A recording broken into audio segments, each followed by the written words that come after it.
As COVID-19 rages across the United States, overwhelming hospitals and pushing medical staff to a breaking point, the governor of California, Gavin Newsom, issued a stark warning for his state's hospitals on Monday.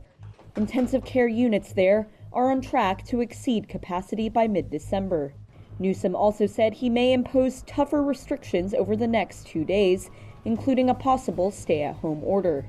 We are showing hospitalizations that without any additional interventions, change of behavior, or fundamental shifts in the way we are conducting ourselves as individuals in this state, that we could see an increase just in hospitalizations. They're 2 to 3 times greater than the current census in just one calendar month. Nearly 93,000 Americans are currently hospitalized with COVID-19. That's up 11% from last week and double the number reported a month ago, according to a Reuters analysis of state and county public health reports.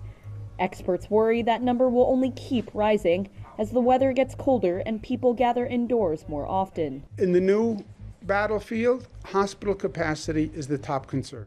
On the other side of the country, New York Governor Andrew Cuomo on Monday ordered all elective surgeries to cease in one county and urged hospitals statewide to again ready their plans to increase capacity by 50% if necessary or set up field hospitals. It's about hospital beds, it's about ICU, and it's about having enough staff and enough equipment. The small gathering spread is now the number one spreader, about 65% of all cases. This is a dramatic shift. In the absence of a federal blueprint to curb the spread of the virus, more than 20 U.S. states have issued new or revamped restrictions on businesses and social life. U.S. officials pleaded with Americans ahead of the long Thanksgiving weekend to avoid holiday travel and limit social gatherings. But many appear to have disregarded those pleas. The Transportation Security Administration screened more than 1 million airline passengers on Sunday, the highest since mid-March. President-elect Joe Biden named several women to his top economic policy team on Monday, including former Federal Reserve Chair Janet Yellen as Treasury Secretary nominee. When it comes to bank regulation and supervision, one size does not fit all. Yellen was the first woman to head the U.S. Central Bank from 2014 to 2018. She also served as the chair of President Bill Clinton's Council of Economic Advisors. If confirmed, she will be the first ever woman Treasury Secretary. Democrats are pushing to hold confirmation hearings for Yellen early. Ron Wyden, the top Democrat on the Senate Finance Committee, said the chamber should hold Yellen's confirmation hearing before the January 20th inauguration, as it did for current Treasury Secretary Steven Mnuchin. Senate Majority Leader Mitch McConnell, who like many top Republicans in that chamber has not yet acknowledged Biden as president-elect, did not respond to questions about pre-inauguration hearings. Biden has also selected 3 other economic advisors who are women, several of whom would need to be approved by the U.S. Senate. They come from liberal research organizations and worked in previous Democratic administrations. Their aim will be to set policies that can help people and businesses recover from the damage done by the coronavirus pandemic, which has cost millions of jobs. His pick of Yellen and 3 other women for his top economic policy team comes just a day after he named an all-women executive communications team. Biden was expected to formally introduce the new economic team members on Tuesday. While Republican President Donald Trump has refused to concede defeat in the November 3rd election to Biden and Vice President-elect Kamala Harris were scheduled to receive their first classified presidential daily intelligence briefing on Monday, which the Trump administration had previously refused to provide. While Biden's transition to the presidency appeared to be hitting its stride, he himself was hobbling after fracturing his foot while playing with his dog over the weekend and will wear a protective boot for several weeks. Pfizer and BioNTech's COVID-19 vaccine could be rolled out in Europe this month, the companies said on Tuesday. That after they applied for EU emergency approval for the shot. It follows similar steps in the United States and Britain. In their pursuit of a European launch, Pfizer and BioNTech are neck and neck with rival Moderna. Moderna said on Monday it would ask the EU regulator to recommend conditional approval for its shot. US drug maker Pfizer and Germany's BioNTech reported final trial results on November the 18th. They showed their vaccine candidate was 95% effective in preventing Covid-19, with no major safety concerns. Any clearance in the EU and US will be conditional or for emergency use. That means developers must continue trials and provide more results as they emerge. The European Commission said on Monday it's likely to give the final authorization for the rollout of vaccines days after the EU drug regulator approves them.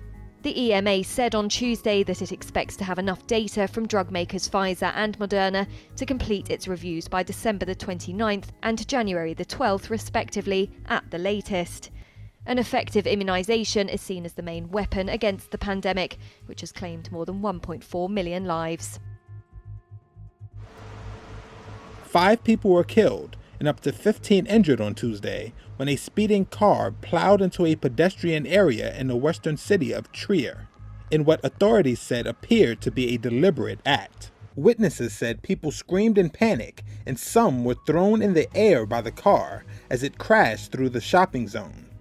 Police arrested a 51-year-old man who was being questioned.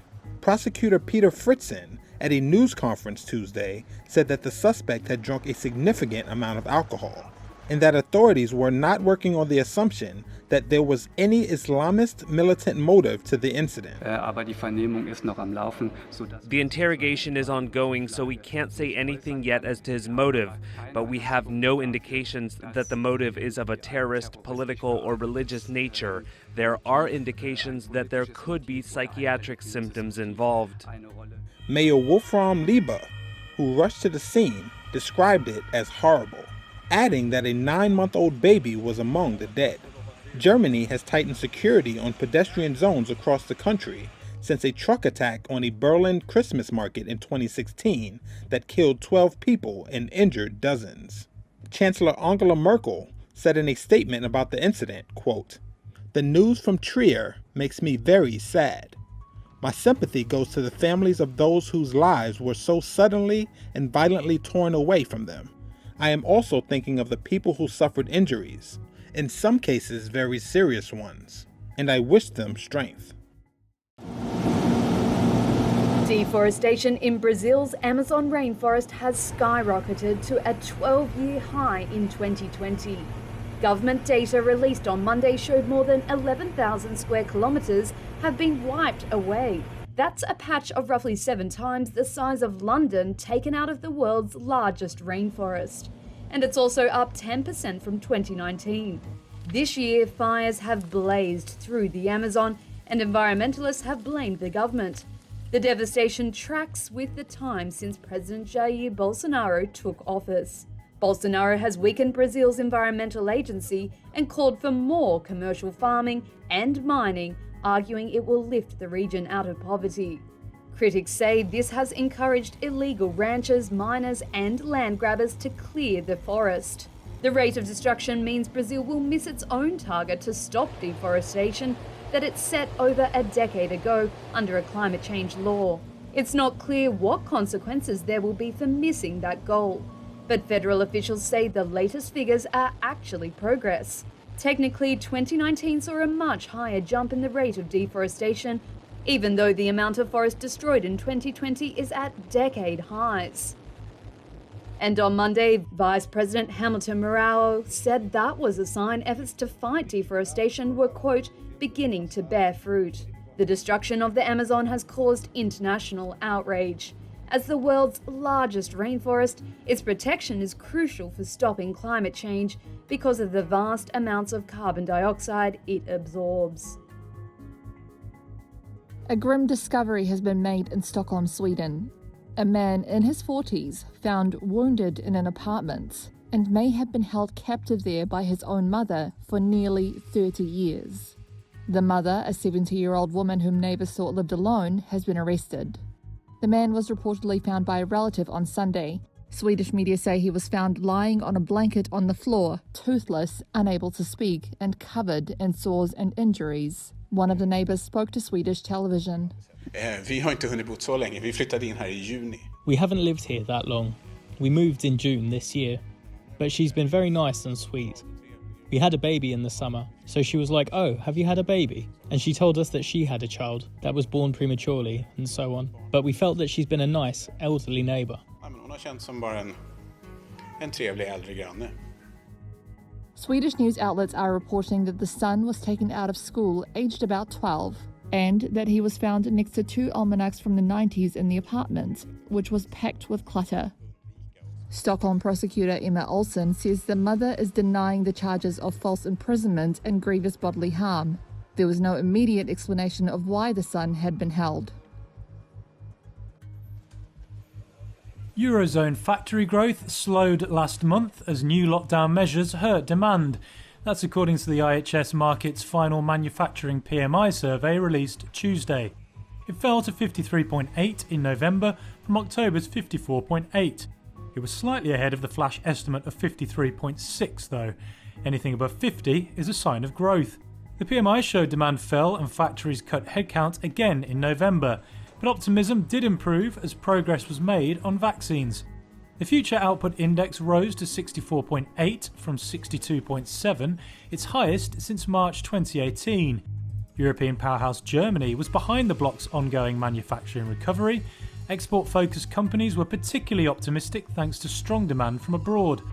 While the manufacturing sector continued to expand in the bloc, an earlier flash reading showed activity in the service industry contracted last month. It comes as Europe fights a rise in coronavirus infections, and analysts believe this has put the Eurozone on track for its first double-dip recession in almost a decade.